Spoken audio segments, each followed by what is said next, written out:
Baik, saudara-saudara, mari kita lanjutkan dengan topik lanjutannya, yaitu tentang hukum acara peradilan hak asasi manusia. Hukum acara pengadilan HAM ini mengacu kepada ketentuan yang ada dalam pasal 10 Undang-Undang Nomor 26 Tahun 2000, yaitu Undang-Undang Pengadilan HAM ini. Di dalam pasal ini ditegaskan bahwa dalam hal tidak ditentukan lain dalam undang-undang ini atau Undang-Undang Nomor 26 maksudnya, bahwa hukum acara atas perkara pelanggaran HAM yang merupakan pelanggaran HAM berat ini dilakukan berdasarkan ketentuan hukum acara pidana. Nah, hukum acara pelanggaran HAM yang berat ini mengacu kepada Undang-Undang Nomor 8 Tahun 1981, yaitu tentang KUHP, Kitab Undang-Undang Hukum Acara Pidana. Kecuali ditentukan lain oleh apa? Oleh Undang-Undang Nomor 26 Tahun 2000. Itu prinsip dasar hukumnya.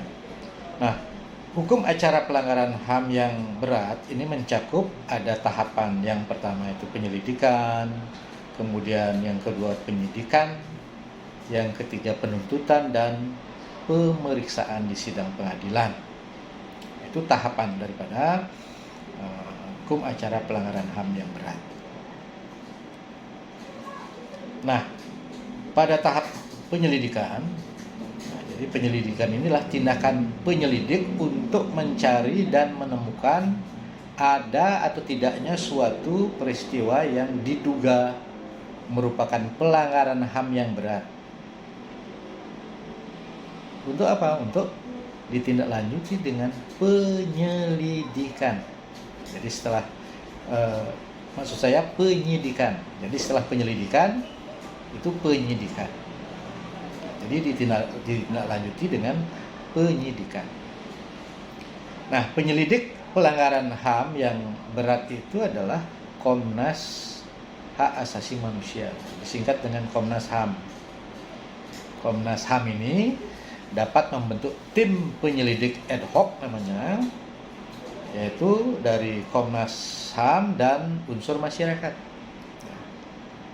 Di sini kewenangan dari Komnas HAM itu dalam penyelidikan pelanggaran HAM itu diatur dalam pasal 19 Undang-Undang 26 Tahun 2000. Jadi saudara cek nanti di dalam pasal 19 Undang-Undang 26 Tahun 2000. Nah, bagaimana mekanisme penyelidikan itu? Nah, Komnas HAM memberitahukan dimulainya adanya penyelidikan pelanggaran HAM yang berat kepada penyidik. Komnas HAM kemudian menyampaikan kesimpulan dari hasil penyelidikan kepada penyidik, apabila terdapat bukti permulaan yang cukup. Apabila ada bukti permulaan yang cukup. Nah, perlu diberikan underline di sini sebagai catatan bahwa bukti permulaan yang cukup itu adalah bukti permulaan untuk menduga. Jadi untuk menduga adanya tindak pidana bahwa seseorang yang karena perbuatannya atau karena keadaannya berdasarkan bukti permulaan patut diduga. Sekali lagi, patut diduga sebagai pelaku pelanggaran HAM yang berat.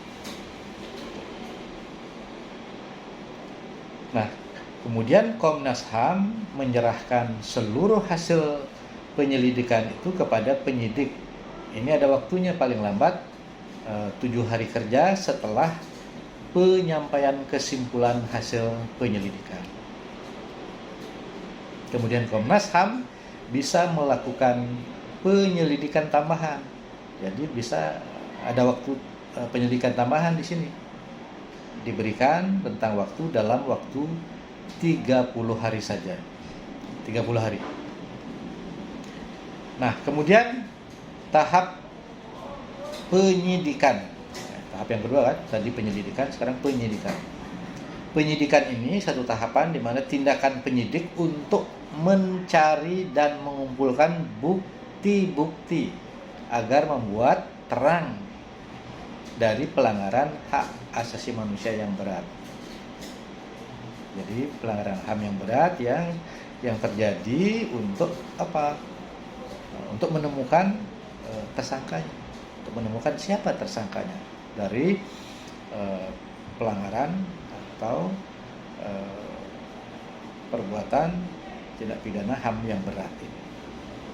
Nah, kemudian penyidik pelanggaran HAM yang berat ini siapa? Penyidik pelanggaran HAM yang berat ini adalah Jaksa Agung. Jaksa Agung.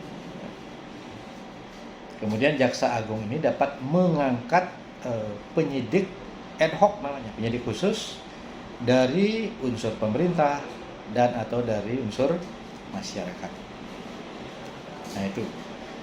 Nah, bagaimana rentang waktu penyidikan? Ya, waktu penyidikan.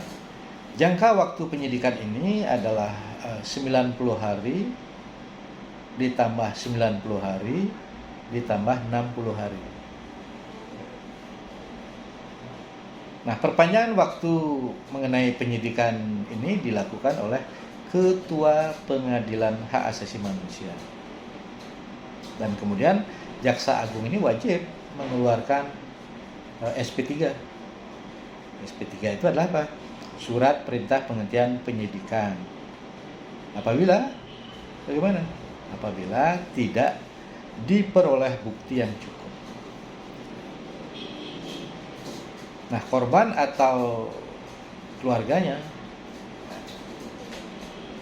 ini apa?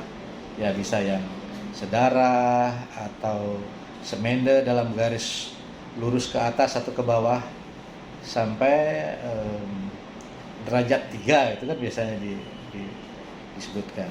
Berhak ini mengajukan pra peradilan kepada Ketua Pengadilan Hak Asasi Manusia.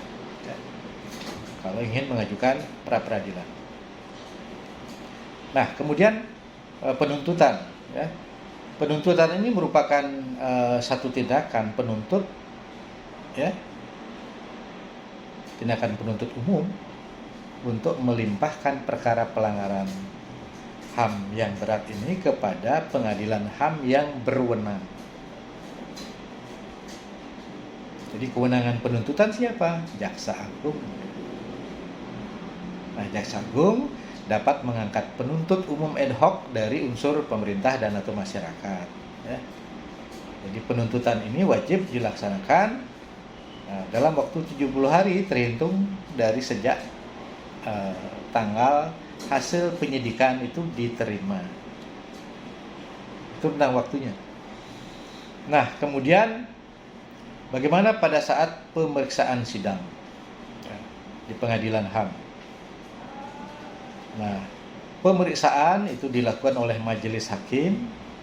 Jadi majelis hakimnya 5 orang, 2 hakim dari pengadilan HAM dan 3 dari hakim ad hoc itu biasanya. Dan penjatuhan putusannya itu dalam waktu 180 hari terhitung sejak perkara ini dilimpahkan ke Pengadilan Hak Asasi Manusia. Perlu diberikan catatan juga di sini bahwa hakim ad hoc itu berjumlah minimal 12 orang. Ya, diangkat dan diberhentikan oleh Presiden atas usul Ketua Mahkamah Agung. Selama apa? Selama 5 tahun dan dapat diangkat kembali untuk 1 kali masa jabatan. Tidak boleh lebih. Nah, bagaimana kemudian kalau banding ke pengadilan tinggi, ya kan? Nah, pemeriksaan itu dilakukan oleh majelis hakim. Berapa jumlahnya? 5 orang di pengadilan tinggi. Jadi 2 hakim PT dan 3 hakim ad hoc. Itu komposisinya. Nah, mengenai penjatuhan putusannya dalam waktu 90 hari terhitung dari sejak perkara itu dilimpahkan ke pengadilan tinggi. Nah, underline-nya di sini yang patut saya berikan catatan bahwa jumlah hakim ad hoc-nya di pengadilan tinggi ini minimal 12 orang juga, dengan ketentuan sama dengan hakim ad hoc di pengadilan hak asasi manusia tadi itu, yang sudah kita sebutkan tadi.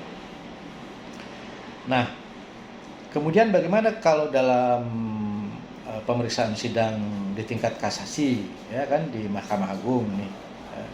Jadi pemeriksaan di kasasi Mahkamah Agung itu pemeriksaan dilakukan oleh majelis hakim yang juga anggotanya 5 orang, 2 hakim agung dan 3 hakim ad hoc. Kemudian bagaimana penjatuhan putusannya? Itu waktunya adalah dalam waktu 90 hari terhitung sejak perkara dilimpahkan ke Mahkamah Agung. Itu rentang waktunya, ya. Kemudian catatan kita di sini adalah bahwa jumlah hakim ad hoc di Mahkamah Agung itu minimal 3 orang, ya, 3 orang diangkat oleh Presiden atas usul Dewan Perwakilan Rakyat, dan hanya untuk 1 kali masa jabatan selama 5 tahun. 1 kali saja 5 tahun.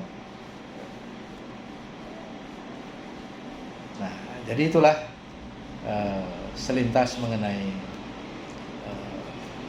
tahapan daripada proses